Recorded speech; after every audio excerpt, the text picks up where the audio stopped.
Saidina Kibwana Malenda. Saidina Kibwana Malenda, lipi neno lako kwa watu wa Mwaseni kuhusiana na bwawa la Stigo? Kwanza wale wote ni kumshukuru Mwenyezi Mungu, Mungu ambaye ametujalia afya njema na tumeweza kufika hapa leo kwenye mradi.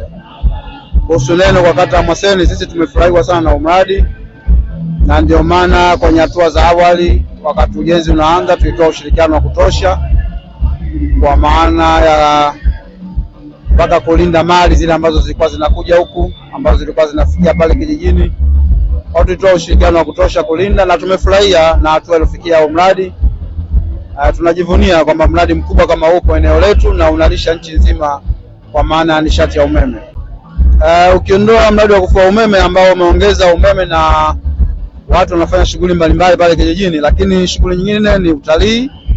Ni eneo ambalo ni potential sana kwa utalii, na uwepo wa uwanja wa ndege umeongezea utalii uwepo, lakini tunalima, ni wakulima wazuri wa ufuta, lakini tunalima mahindi, tunalima mpunga, lakini tuna shughuli nyingine za misitu za mbao na kuni. Kwa hiyo na uvuvi halikadhalika, tunavua kwenye mto Rufiji. Kwa hiyo tuna shughuli mbalimbali za kiuchumi.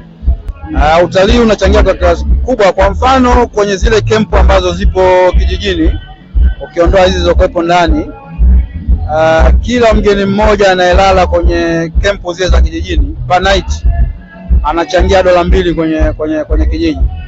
Lakini ukiondoa hiyo, wapo watu wamepata ajira ambao wanaendesha familia zao kupitia shughuli za kitalii. Kwa hiyo yapo manufaa mengi tunapata kutokana na utalii. Kero likuwepo kwa sababu ilikuwa hata shida kupata vinywaji baridi kwa ajili ya wageni kwenda nao kwenye safari.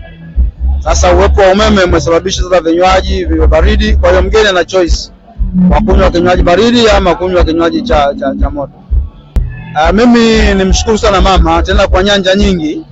Ukiachana na mradi, bado wapo mambo mengi tumenufaika kupitia serikali yake. Tunampa kongole sana Mheshimiwa Rais, amefanya kazi kubwa kwa namna alivyokuta mradi huu, na mpaka hatua hii leo amefanya kazi kubwa sana. Lakini Mheshimiwa Mchengerwa, mimi sijapata kuona mbunge wa aina hii. Kwa umri nilokuwa nao mimi wa miaka 54, nimeshuhudia wabunge wengi Rufiji, lakini Mchengerwa ni mtu wa kipekee kabisa. Ni mtu ambaye anaipambania Rufiji, ni mtu ambaye ana uchungu kweli na Rufiji, na yale anayoahidi anatekeleza.